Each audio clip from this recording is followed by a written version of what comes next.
Hey, thanks for dropping by and checking out this message. These lessons come from our Sunday gatherings at Victory Christian Church in Franklin, Indiana. Our 5th through 8th graders meet at 9 or 10:30 a.m. and our high schoolers meet from 6 to 8 p.m. If you find that this content brings value to your life, then please consider subscribing and hitting that bell so that you can be notified when we upload our next message. Our hope is that this video brings more clarity into your life as to who God is and what He wants for you in light of who Jesus is and what He's done for you. Enjoy and have a great day.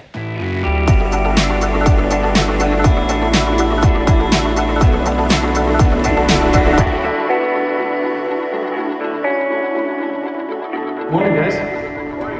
How are we doing today? Awesome. We are in week 2 of the Beginner's Guide to Connecting with God.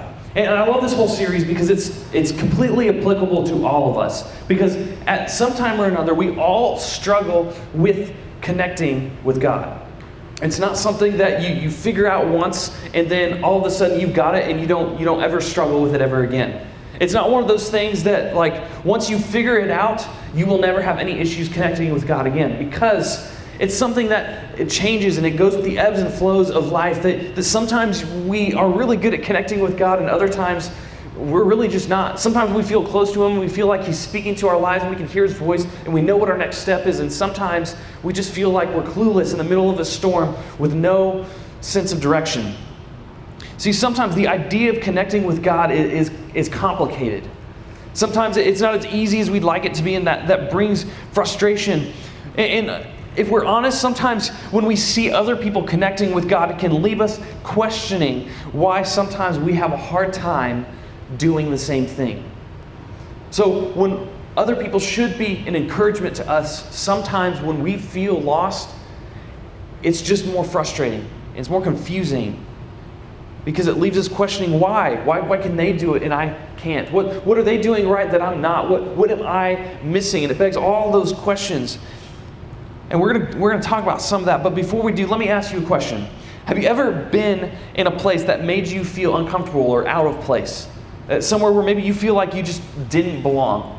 I remember growing up, like, I went with a friend to their church and to their youth group time, and to be completely honest, it was a lot different than what I was used to.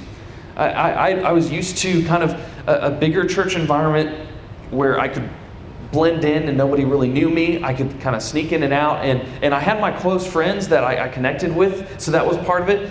But I went to a friend's church where honestly, they were the only person I knew, and they were only kind of an acquaintance. They weren't like a close friend. And I remember like being there, and it was a really small youth group where everybody knows the new person that walks in, and I felt like everyone was looking at me, and they had some like different ways that they did things that made me feel really out of place.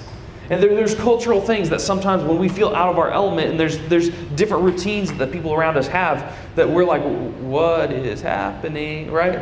Like some of you, if you've never been in the room while communion is being taken before, and then just now we did it before that last song, and some of you, maybe you felt out of place here because you're like, I don't know the routine, I don't know the process, I don't know what we're supposed to be doing right now, and it can make you feel like out of place.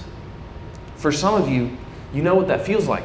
And for others of you, maybe it wasn't at church, but it was somewhere else where you walked into the room and you felt like you did not belong. In fact, you knew you didn't belong. And people there made it very obvious to you that you did not belong. And unfortunately, sometimes that translates into church. And have you ever felt that same way when you come to church? That maybe you don't belong. Maybe everybody else gets it and this is for everybody else, but not for me. I'm just here because my parents make me come. Or I'm just here because I guess that's what I'm supposed to do, or whatever it is. And maybe you feel out of place, maybe you feel like you don't belong, but you're kind of sitting there and you're hanging out and you don't know what's going on. So sometimes we feel like we want to be close to God. And let's say that God is over here and we really want to connect with God. But there's something going on there. Maybe we walk in, we don't know anybody. Well, maybe we come to church and we feel like we don't know the people who are here. So we automatically don't feel very connected and we feel kind of confused. And so we kind of take a step away from God. Other times, maybe you come to church and you immediately don't belong because you feel like you're supposed to understand what everybody else is doing and you don't. And maybe everybody else is like praying and lifting their hands and clapping during worship, and you're like, I don't know why we're doing this, and I don't even know this song, and this is weird. And so maybe that makes you feel like you're a little bit further from God. Or maybe you're in your small group time, and everybody else is sharing about, you know, what God is doing in their life, or what they got from the message, or whatever. And you feel like, well, if I talk about what I got from that message, then people are going to think I'm all spiritual, but I know that those two people over there know what I just did on Friday. And so I feel like I've lost my credibility to say anything. Because who am I? I'm a sinner. I've messed up. And some of you, that even affects how you feel when you walk to a church at all. You feel anywhere that represents God's closeness, you feel like, well, I've got junk in my life that keeps me moving away from God. I'm not worthy, is what we feel. And we feel like maybe there is people who can connect to God, but I'm not one of them because of the things that I've done, things that I know better, and I should not do, but I keep doing. And that inhibits maybe the way that you try to worship. You feel like you can't sing the songs because you'd be lying if you sang the words. Or maybe you feel like you can't speak up in group because, well, you don't have the right to because of the junk in your life. Or maybe you feel like nobody knows what's going on in your life, and so nobody cares. And you just, before you know it, you find yourself so disconnected from God and His people, and you're so far away that you just feel lost. And this whole idea of connecting with God is a foreign language. And this idea of being close to God seems like something that is beyond your grasp, like something that maybe everybody else can do, but you don't feel worthy. And so maybe that's where you're at. Maybe you've never been there before, but maybe you know somebody who has been there, or somebody who might be there, or maybe you yourself will be there before you know it. It's funny, nobody ever thinks tragedy is going to happen to them. That only happens to other people. And some people think, I'll never feel disconnected from God. And then something happens, and you feel completely disconnected from God. But sometimes we feel like we don't deserve to connect with God the same way as everybody else because of what's gone on in our past, or what we're dealing with now, or maybe the friends we have, or maybe the things that we watch. And we feel like, I really don't deserve it. I really don't. I shouldn't feel connected to God because I've got some stuff that is a barrier between me and God that I haven't dealt with. And maybe that's where some of you guys are at. But what I want you to understand this morning is that our actions, thoughts, and choices don't have to keep us from God. Take this as a first-class sinner who's made mistakes, who's done things wrong, who wishes that I could do things differently if I had another chance. Your actions, your choices, while they do have consequences, they don't have to take away your opportunity to connect with God. And that's really what this series is all about. It's, what are the obstacles? What are the hang-ups? What are the things that we feel like are barriers between us and God? And let's talk about how maybe they are a barrier, or maybe what we can do to remove those barriers, or maybe dispel some of the myths about those barriers. And I think our own baggage is one of those, that we feel like our baggage is one of the things that keeps us from connecting with God, or keeps us from being able to connect with God. Because the reality is sometimes our sin can keep us from connecting with God, because sin by its nature separates us from God. But it doesn't have to keep us from connecting with God. So you ask me maybe, how do you know? Like, you don't know what I've done. You don't know what's going on in my heart. Maybe it worked out for you just fine, but it won't for me, and you can't understand why. Well, maybe. But I also know a pretty good story of how Jesus himself interacted with someone who probably had no right and didn't deserve to connect with God, and we get to see how he treated her. Because the way that I've just described all of us, how we can relate to the idea that it's difficult to connect with God because of the baggage in our lives, like we all wrestle with that to some level. But the myth is that that doesn't have to keep us from connecting with God. And the way that we think about that is actually the way that the Pharisees thought about it back in Jesus' day. The religious leaders, they thought that those who had done wrong had no right to be able to connect with God. They couldn't come into certain parts of the temple. They couldn't, even by race. Like some people, if they weren't Jewish, they felt that automatically, means that they can't connect with God the same way that maybe a Jewish person could. And so Jesus comes onto the scene, and he actually paints a very different picture for what it means to connect with God. And I love this story because there's so much truth and so much relatability that can be found in it. And it's so encouraging, I think, when we dive into this and see what's actually going on. So Luke actually is the gospel writer that records this. He was a doctor. He was a very analytical person. He investigated the life of Jesus, talked with his apostles. He even traveled with Paul at one point. And so he got to interact with the people who firsthand were witness to Jesus' life. And here's what happens is Jesus is in the home of Simon the Pharisee, and which is supposed to be a great honor because the Pharisees were, like I said, the religious leaders. They came very highly esteemed. They were respected in the community. They were known for strictly obeying every law. And so for Jesus to be invited into his home was a big honor. And here's what happens. Jesus is at this guy's house, and we pick up here in verse 37. When a certain immoral woman from that city heard that Jesus was eating there, she brought a beautiful alabaster jar filled with expensive perfume. Then she knelt behind him at his feet, weeping. Her tears fell on his feet, and she wiped them off with her hair. Then she kept kissing his feet and getting perfume on them. Now, if you were like me, then you have a number of questions reading that initially. One, what does it mean when it says that she was an immoral woman? Well, short answer is she was probably a prostitute. She was probably someone who was not living her life in the way that she was supposed to be. What is alabaster? Well, alabaster is a type of stone similar to marble that we use to make expensive containers for things like perfume. Okay?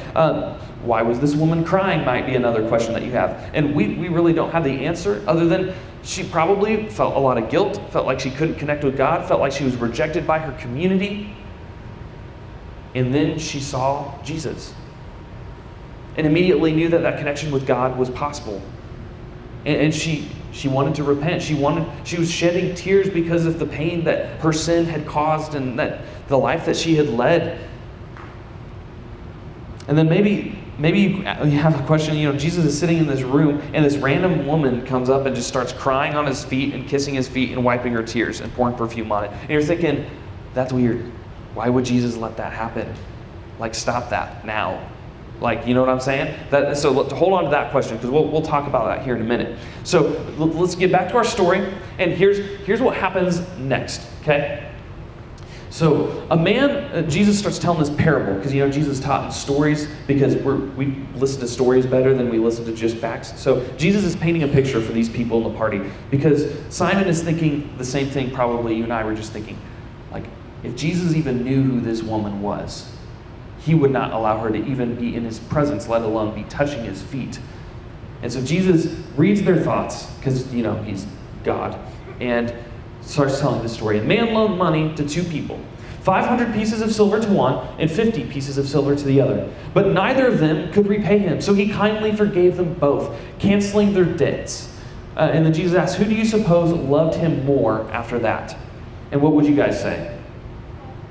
Would the man who had 500 pieces of silver or the man who had 50 pieces of silver cancel, like for their debts? Which one do you think would be more grateful?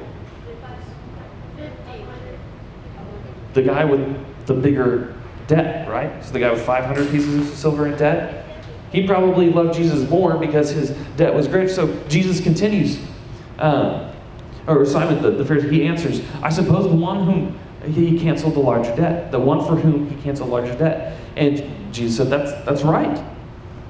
And then he goes on. Then he turns to the woman, the woman who was awkwardly down there just like crying on his feet and kissing him and wiping her tears and putting perfume. He said, look at this woman kneeling here.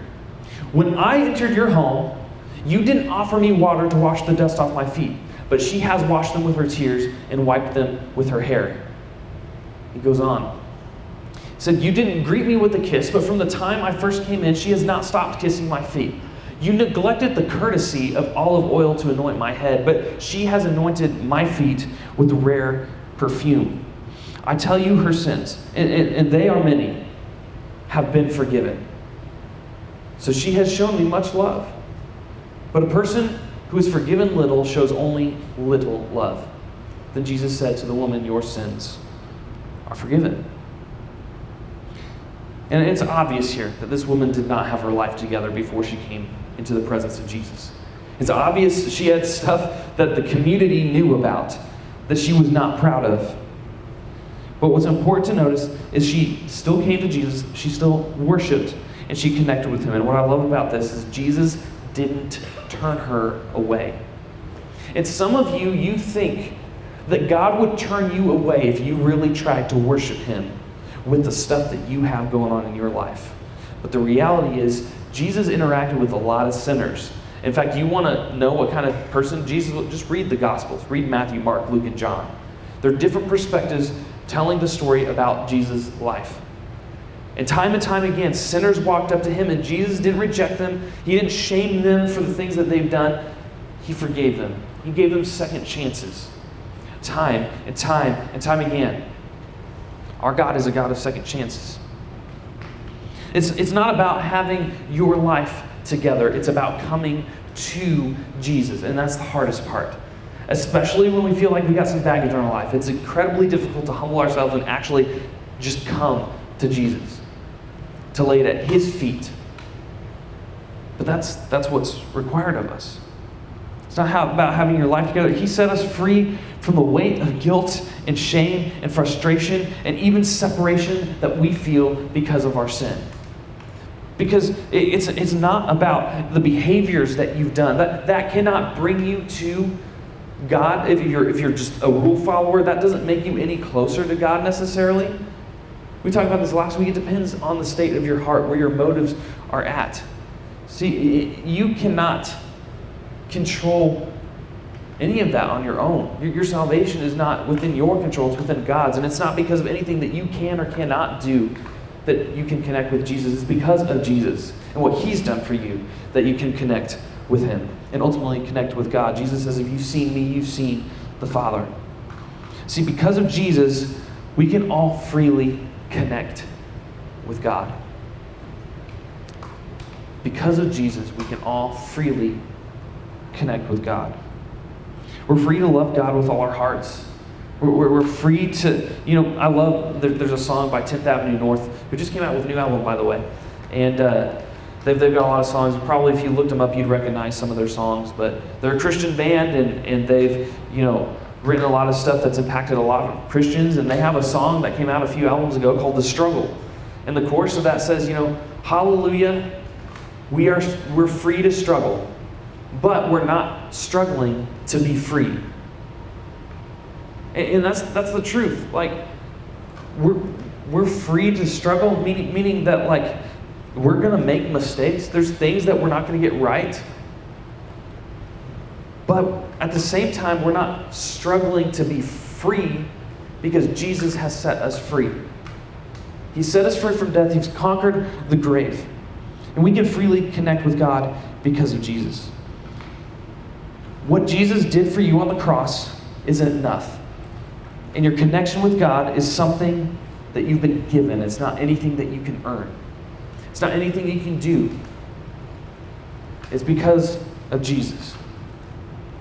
So maybe you feel like you can't really connect with God because of stuff going on in your life. And hopefully you see that that's not actually the case, even if you don't feel that way. All that matters is that each day when we get up, we devote our lives to Jesus. And we choose to do our best to follow him. We've all been given a set of tools.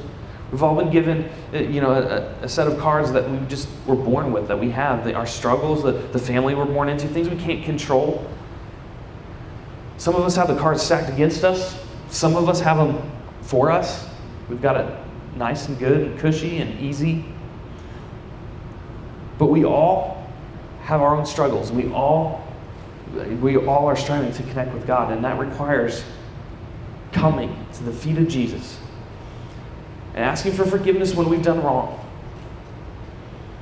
and striving each day to connect with Him more than you did the day before. It's a lifelong process. So some of you, maybe you need to make that first time decision to come to Jesus' feet, to connect with Him, to give your life to Him, to be baptized, and to become a follower of Jesus. For some of you, you've done that, and you need to reconnect. You need to come back, and you need to maybe repent of some falling away that you've done. Maybe you need to just confess some things going on and just say, hey, I need help. Maybe for some of you, you just need to reconnect with God as soon as possible, because you know that you cannot go another day without Jesus. And so if that's you, if you want to make one of those decisions, I encourage you to bring it up in small group time. Talk about it with your leaders. They're here for you because they care about you, because they love you. This is a bit of a heavier week, because oftentimes the biggest obstacle to us feeling like we can connect with God is our own baggage. And if we can lay that at the feet of Jesus, I think you'll find there's so much more freedom that can be found in Him. Even if we still have the same struggles, there's so much freedom to confessing it and knowing that God is with us, and that doesn't have to keep you from connecting with Him. So as you guys get ready to go into your small groups, what's one thing that keeps you from connecting with God? What's one thing that keeps you from connecting with God? I'm going to pray for you, and you'll be dismissed. Hey, hope you enjoyed this video. If you liked it, give it a thumbs up, and make sure you're subscribed so you're notified when we upload future videos. Have a great day.